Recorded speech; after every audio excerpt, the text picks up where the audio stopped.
इस दिलचस्प कहानी की शुरुआत होती है डॉक्टर जेम्स अरांडा को दिखाते हुए, जो एक इंटरव्यू में उस भयानक हादसे के बारे में बात करते हैं जो 1 साल पहले सुपर मून की रात हुआ था। उस रात दुनिया भर में अरबों लोग चांदनी की चपेट में आते ही हिंसक म्यूटेशन का शिकार बन गए और भयानक जीवों में बदल गए। इंसानियत की नींव हिल गई थी, लेकिन असली डर इस बात का है कि ये घटना दोबारा होने वाली है। एक और सुपर मून अब आने ही वाला है। इंटरव्यूअर उनसे पूछता है कि ऐसा कैसे हुआ, लेकिन डॉक्टर जवाब देने के बजाय केवल इतना कहते हैं कि उस दिन कोई भी चांदनी में बाहर मत निकले और हर किसी के पास सर्वाइवल प्लान होना चाहिए। वो ये भी जोड़ते हैं कि लगातार हल खोजने की कोशिश हो रही है और इंसान इस संकट से बाहर निकलेगा। इसके बाद हम मिलते हैं वेस्ली मार्शल से, एक पूर्व सैनिक और मॉलिक्यूलर बायोलॉजिस्ट। वो अपनी भाभी लूसी और भतीजी एमा के साथ है। लूसी ने अपने पति को पिछले सुपर मून में खो दिया था और इस वक्त उसकी याद में श्रद्धांजलि दे रही है। भाई के अचानक खो जाने के बाद वेस्ली अब किसी भी हालत में हार मानने को तैयार नहीं। उसने ठान लिया है कि भाभी और भतीजी की हर हाल में रक्षा करेगा। इसके लिए वो घर को किले में बदल रहा है, दरवाजों को बैरिकेड कर रहा है, बाहर कई तरह के जाल बिछा रहा है, बाड़ को बिजली से लैस कर चुका है और एक मॉनिटरिंग सिस्टम भी लगा दिया है। दूसरी तरफ सारे पड़ोसी डरे हुए अपनी अपनी तैयारी में जुट गए हैं ताकि उस भयानक रात का सामना कर सके।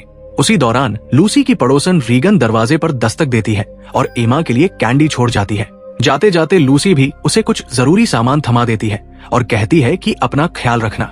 इसी बीच वेस्ली अपने लापरवाह पड़ोसी कोडी के पास जाता है और उसे समझाता है कि वो स्ट्रीट पर टारगेट प्रैक्टिस बंद करे, क्योंकि बच्चों की जान जोखिम में पड़ सकती है और अभी अभी उसने उसके ईंधन के ड्रम पर गोली भी चला दी है। मगर कोडी लापरवाही से कहता है कि वो तो बस उस नर्क जैसी रात के लिए तैयारी कर रहा है जब हर किसी को खुद का सहारा बनना होगा। वापस आकर वेस्ली लूसी को बताता है कि घर पूरी तरह सील कर दिया गया है और सर्वाइवल रूल्स याद दिलाता है। किसी भी हालत में दरवाजा मत खोलना, शांति बनाए रखना और ध्यान आकर्षित करने से बचना।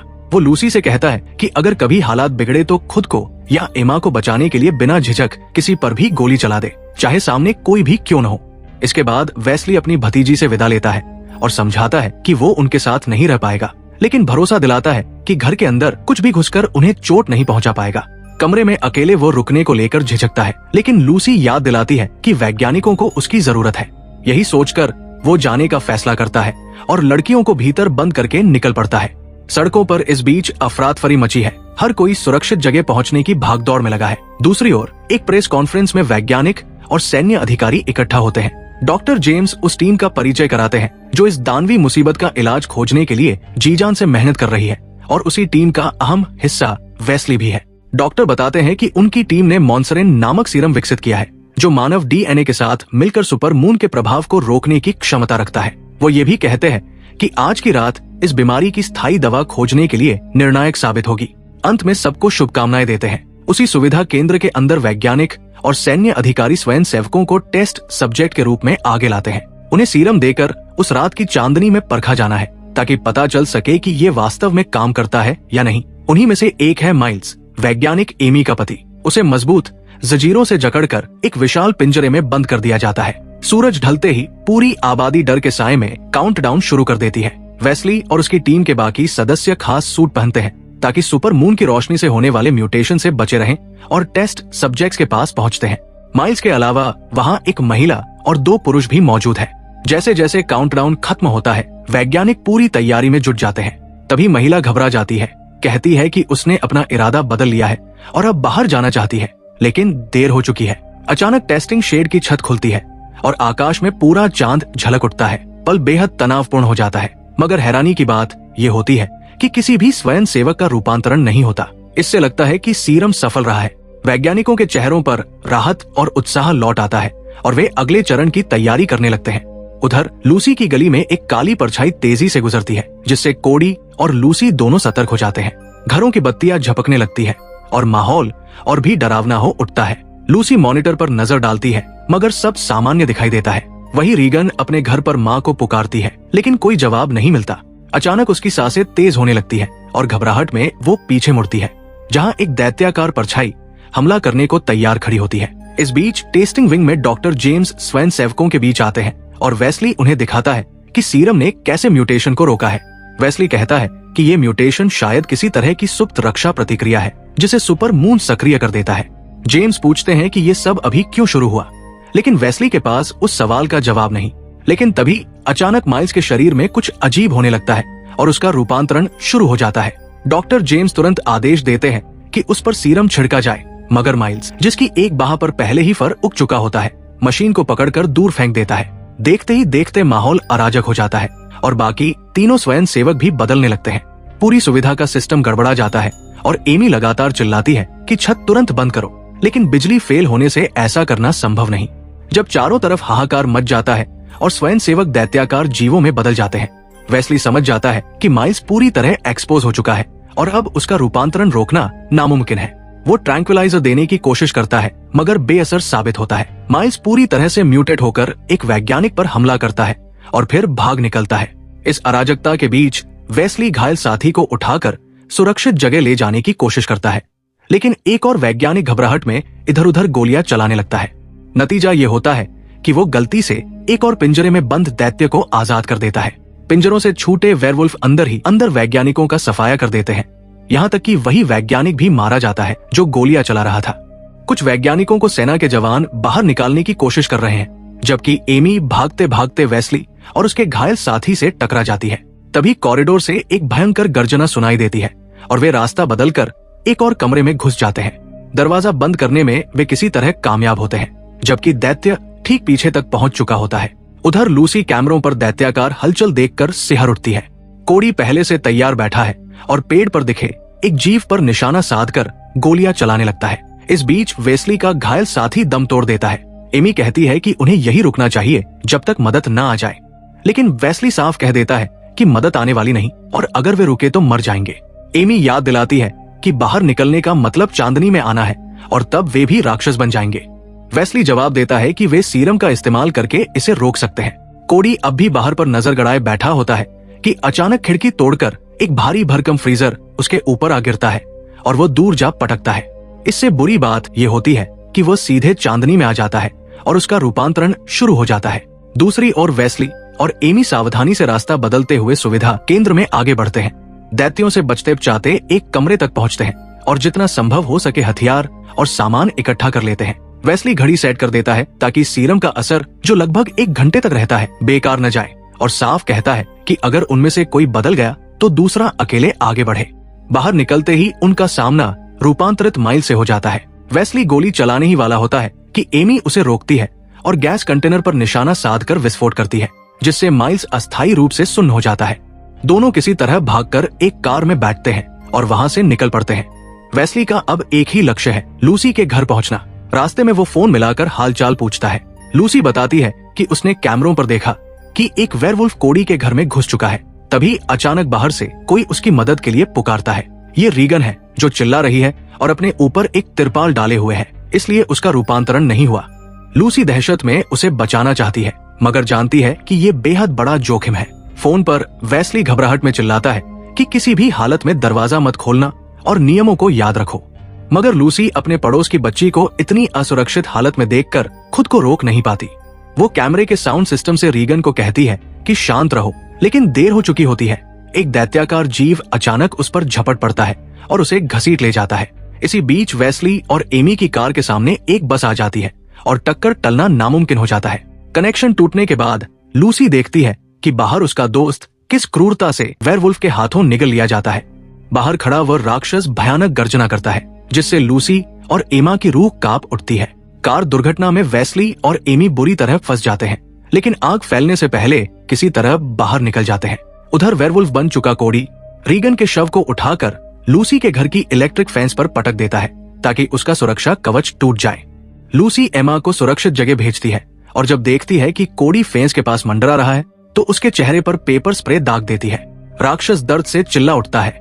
वेस्ली और एमी अब पैदल ही आगे बढ़ते हैं, कोशिश करते हैं कि राक्षसों का ध्यान न खिंचे, लेकिन रास्ते में उन्हें गाड़ियों के पास उत्पात मचाती वेयरवुल्फ की पूरी टोली मिल जाती है। कोई चारा न देखकर दोनों कारों के पीछे झुककर धीरे धीरे निकलने लगते हैं। तभी एक जीव उनकी गंध सूंघ लेता है। वेस्ली तुरंत एमी को खींचकर एक कार के नीचे ले जाता है, उम्मीद करता है कि इतने सारे महक में उनकी मौजूदगी दब जाएगी। वो जीव कार की खिड़कियां तोड़कर तलाश करता है और फिर पास आकर जमीन सूंघता है। पल भर के लिए लगता है कि उसने पहचान लिया है, लेकिन वो वहां से लौट जाता है। दूसरी ओर कोडी अपनी आंखों की जलन कम करने के लिए पानी उड़ेलता है और जैसे ही ठीक होता है एक भयंकर हुआकार छोड़ता है। लूसी और भी सहम जाती है। उधर वेस्ली और एमी समझते हैं कि खतरा टल गया है और कार के नीचे से निकलते हैं, मगर तभी उनकी घड़ी बीप करने लगती है। 1 घंटा पूरा हो गया है और सीरम का असर अब खत्म होने वाला है। आवाज सुनते ही पास के सभी वेयरवुल्फ फिर से सक्रिय हो जाते हैं। दोनों जान बचाने के लिए भागते हैं, लेकिन राक्षस उनके पीछे पड़ जाते हैं। भागते भागते उन्हें एक सुपरमार्केट का गेट बंद होता दिखाई देता है और वे अंदर घुसने की कोशिश करते हैं। गेट के भीतर खड़ा एक लड़का उन्हें देख लेता है और जल्दी से अंदर खींच लेता है। अंदर पहुंचते ही अचानक नकाबपोश लोग उन पर हमला कर देते हैं। एमी को चाकू से काबू में कर लिया जाता है। वेस्ली और एमी उन्हें समझाने की कोशिश करते हैं कि वे वैज्ञानिक हैं और इलाज ढूंढने पर काम कर रहे हैं, मगर उनमें से एक कहता है कि कोई इलाज नहीं है और पूछता है कि उन्हें राक्षसों के हवाले क्यों न कर दिया जाए। वेस्ली साफ कह देता है कि वो बस अपने परिवार तक पहुंचना चाहता है और इसके लिए उसे सुपरमार्केट के नीचे बने टनल्स का इस्तेमाल करना होगा। कुछ सोचने के बाद मुखौटाधारी उन्हें टनल के दरवाजे तक ले जाने को तैयार हो जाता है, मगर चेतावनी देता है कि आगे उन्हें खुद ही रास्ता तय करना होगा। उसी वक्त लूसी कैमरों पर देखती है कि बाहर की गली अब पूरी तरह दैत्यों से भर गई है और ये जीव अब यूं ही भटक नहीं रहे, बल्कि संगठित होकर कुछ बड़ा करने की तैयारी में दिख रहे हैं। वेस्ली और एमी धीरे धीरे टनल में आगे बढ़ते हैं। रास्ते में एक भारी गेट बंद मिलता है तो वेस्ली उसे गोली से तोड़ने की तैयारी करता है, लेकिन इससे पहले ही पीछे से एक दैत्याकार जीव उन पर झपट पड़ता है। अब उनके पास केवल लड़ने का ही विकल्प बचता है। गोली चलाने से पहले ही राक्षस पूरी ताकत से उन पर टूट पड़ता है। गेट तोड़कर उन्हें जमीन पर पटक देता है। टक्कर से एमी बेहोश हो जाती है। वेस्ली उठने की कोशिश करता है, लेकिन जीव उसे दोबारा दूर फेंक देता है। अगले ही पल जब दैत्य उस पर टूटता है, वेस्ली किसी तरह पास पड़ी लोहे की छड़ पकड़ लेता है और पूरे जोर से उसे भोंक देता है। राक्षस वही ढेर हो जाता है। थोड़ी देर बाद एमी होश में आती है और वेस्ली को सहारा देकर आगे बढ़ाती है। आगे बढ़ते हुए वे एक ऐसे रास्ते तक पहुंचते हैं जो सीधे सड़क से जुड़ा है, लेकिन वहां रुक जाते हैं क्योंकि ऊपर सुपर मून की रोशनी फैल रही होती है। दोनों अपने ऊपर तिरपाल डालकर धीरे धीरे आगे बढ़ते हैं। पास की एक दुकान में घुसते ही गलती से अलार्म बज जाता है, जिसे तुरंत बंद कर देते हैं क्योंकि वे जानते हैं कि ये आवाज दैत्यों के लिए सीधे खाने का न्योता है। उनके पास एक और डोज सीरम है, लेकिन बहुत गर्म है, इसलिए उसे फ्रीजर में रखकर ठंडा करना पड़ता है। यही वजह है कि वे उस दुकान में घुसे थे। उधर लूसी के घर पर इलेक्ट्रिक फेंस अभी भी काम कर रहा है, जिससे थोड़ी सुरक्षा बनी हुई है। राक्षस पास मंडराते हैं, लेकिन पार नहीं कर पाते। तभी वे कैमरों को एक एक करके तोड़ना शुरू कर देते हैं और अब केवल 2 कैमरे बचते हैं। लूसी लगभग अंधी हो चुकी होती है। सीरम ठंडा होने का इंतजार करते हुए वेस्ली एमी से कबूल करता है कि वो हमेशा मिशनों पर दुनिया भर में व्यस्त रहा और परिवार बनाने का कभी समय ही नहीं मिला। लेकिन भाई की मौत के बाद उसे लगता है कि परिवार की जिम्मेदारी उसी की है। फिर भी डर है कि कहीं वह उन्हें सही तरीके से सुरक्षित नहीं रख पा रहा। एमी उसे ढांढस बंधाती है कि वो अपनी पूरी कोशिश कर रहा है और यही मायने रखता है। तभी सीरम सही तापमान पर पहुंच जाता है। एमी उसे ठंडा रखने का सामान ढूंढने निकलती है और वेस्ली को पास से कोई आवाज सुनाई देती है। वो देखने जाता है और देखता है कि एक युवती पीठ किए बैठी है, मानो कुछ खा रही हो। वेस्ली आवाज देकर पूछता है कि वो अंदर कैसे आई। लड़की मुड़ती है तो पता चलता है कि वो आधी बदल चुकी है और एक बिल्ली का मांस खा रही है। वेस्ली उसे गोली मारना नहीं चाहता और चेतावनी देता है कि पास मत आओ, लेकिन वो सुनती नहीं और हमला कर देती है। तभी एमी पहुंचकर टेजर से झटका देती है और युवती बेहोश होकर गिर जाती है। इस बीच लूसी के घर पर हालात और बिगड़ते हैं। अब वेयरवुल्फ कोडी के आदेश पर झुंड की शक्ल में इलेक्ट्रिक फेंस पर हमला शुरू करते हैं। बार बार टकराने से घर की लाइटें झिलमिलाने लगती है। लूसी अपनी शॉटगन तैयार रखती है। कैमरों से जो कुछ बचा है उससे वो देखती है कि एक राक्षस बिजली के खंभे को गिराकर फेंस पर पटखनी देता है। पूरे घर में ब्लैकआउट हो जाता है। अब लूसी की संपत्ति तक पहुंचने से उन्हें कोई नहीं रोक सकता। केवल बैरिकेडेड दरवाजे और खिड़कियां ही आखिरी सहारा बचती है। कुछ दैत्य जालों में फंस जाते हैं, मगर बाकी दरवाजों और खिड़कियों को पीटते हुए अंदर घुसने की कोशिश करने लगते हैं। लूसी और एमा इमरजेंसी लाइट्स जलाकर घर के हॉल में मोर्चा संभाल लेती है और आने वाले हमले का इंतजार करती है। लूसी को अचानक छत पर हलचल सुनाई देती है। जैसे ही वो नजर डालती है, उसे एहसास होता है कि वहां मौजूद एक दरिंदा वेस्ली द्वारा लगाए गए जाल में फंस चुका है। इससे उन्हें थोड़ी और मोहलत मिल जाती है। उधर सीरम की एक और खुराक लेने के बाद वेस्ली और एमी सड़कों पर सावधानी से बढ़ते हुए लूसी के घर की तरफ बढ़ते हैं। रास्ते में उन्हें कुछ लोग दिखाई देते हैं, भारी हथियारों से लैस, अच्छे से तैयार और सुपरमून की तेज रोशनी से सुरक्षित।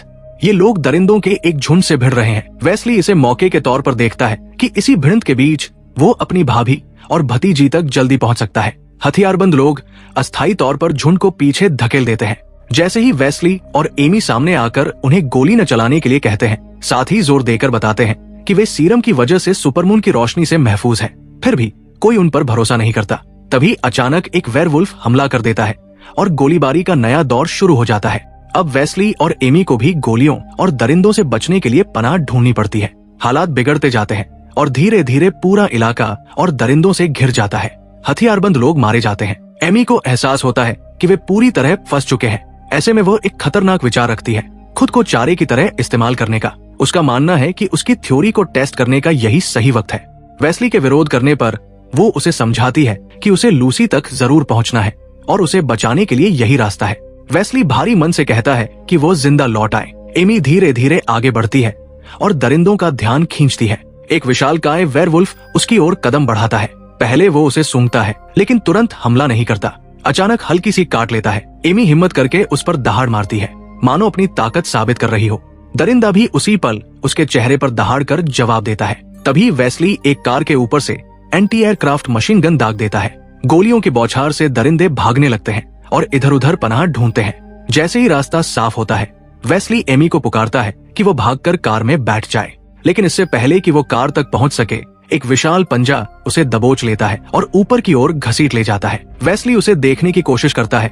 एमी और वो दरिंदा दोनों उसकी नजर से ओझल हो चुके हैं। मजबूर वेस्ली के पास कोई और रास्ता नहीं बचता।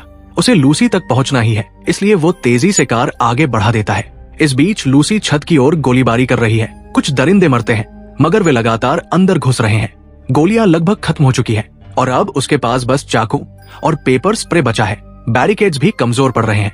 आखिरकार दरिंदे एक एक करके घर में घुसने लगते हैं। लूसी अपनी बेटी एम्मा को लेकर छिपने की कोशिश करती है। तभी बाहर से गाड़ी का हॉर्न गूंजता है। वेस्ली लौट आया है और दरिंदों का ध्यान खींच रहा है। सभी दरिंदे सड़क पर इकट्ठा हो जाते हैं और वेस्ली उन्हें कुचलने के लिए गाड़ी सीधी उन पर चढ़ा देता है।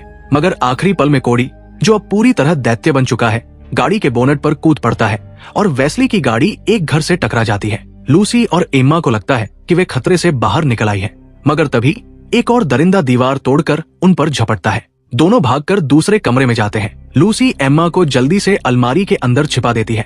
दरवाजे के पीछे खड़ी लूसी अपनी सांसें रोककर इंतजार करती है। जैसे ही दरिंदा भीतर घुसता है, उसकी नजर सीधे एम्मा पर जाती है। लड़की झट से उस पर स्प्रे कर देती है, लेकिन गुस्से से तिल मिलाया हुआ दरिंदा चीखता है। लूसी पीछे से हमला करने की कोशिश करती है, मगर दरिंदा उसे जोर से पटक देता है। माँ को घायल देखकर एम्मा की आंखों में डर और आंसू एक साथ भर आते हैं, लेकिन उसी डर से साहस भी जन्म लेता है। कांपते हाथों से वो चाकू उठाती है और पूरे जोर से दरिंदे पर वार करती है, लेकिन उस लोमहर्षक प्राणी पर उसका वार बेअसर साबित होता है। दरिंदा उसकी तरफ गुस्से से पलटता है, जैसे अभी उसे चीरफाड़ देगा। ठीक उसी घड़ी लूसी अपने शरीर की बची खुची ताकत जुटाकर पास रखी भारी कुल्हाड़ी को कसकर पकड़ती है और चीखते हुए पूरी शक्ति के साथ उस दानव पर प्रहार करती है। कुल्हाड़ी का वार गूंजता है और कमरे में एक पल के लिए सन्नाटा छा जाता है। उसी दौरान बाहर से वेस्ली की चिंतित और गूंजती हुई आवाज सुनाई देती है। वो दरवाजे के भीतर दाखिल होता है और अपने परिवार को जिंदा देखकर उसकी आंखों से राहत छलक पड़ती है।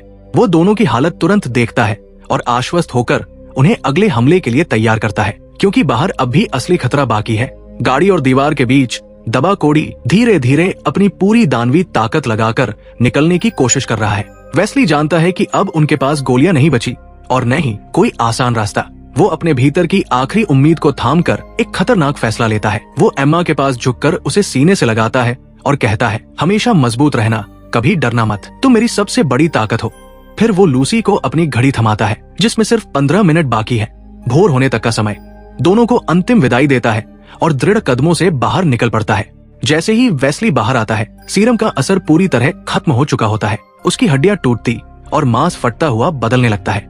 उसकी पीठ पर बाल उग आते हैं और चेहरा दरिंदे का रूप ले लेता है। अब वो भी एक भयानक वेयरवुल्फ बन चुका है। सामने कोडी पहले से ही आजाद होकर उसकी प्रतीक्षा कर रहा होता है। दोनों दानव एक दूसरे पर टूट पड़ते हैं। धरती हिलने लगती है, दहाड़े गूंजती है और घर की दीवारें कांप उठती है। लड़ाई इतनी भयानक होती है कि हर वार के साथ जमीन लाल हो रही थी। कुछ ही देर में वेस्ली अपनी पूरी ताकत लगाकर कोडी को पछाड़ देता है और उसे जमीन पर गिराकर परास्त कर देता है। लेकिन जीत के बावजूद नया डर सामने है। अब वेस्ली खुद भी इंसान नहीं रहा, बल्कि उन्हीं दरिंदों जैसा बन चुका है। लूसी की रगों में डर दौड़ने लगता है। वो एम्मा को तुरंत एक सुरक्षित जगह पर छिपा देती है और खुद आखिरी उम्मीद की तलाश में घर का कोना कोना खंगालती है। तभी उसकी नजर फर्श पर पड़ी एक आखिरी शॉटगन शेल पर जाती है। वो झट से हथियार लोड करती है और दरवाजे के पास खड़ी हो जाती है। भारी कदमों की गूंज घर में भर जाती है। वेयरवुल्फ वेस्ली दरवाजे के पास पहुंचता है।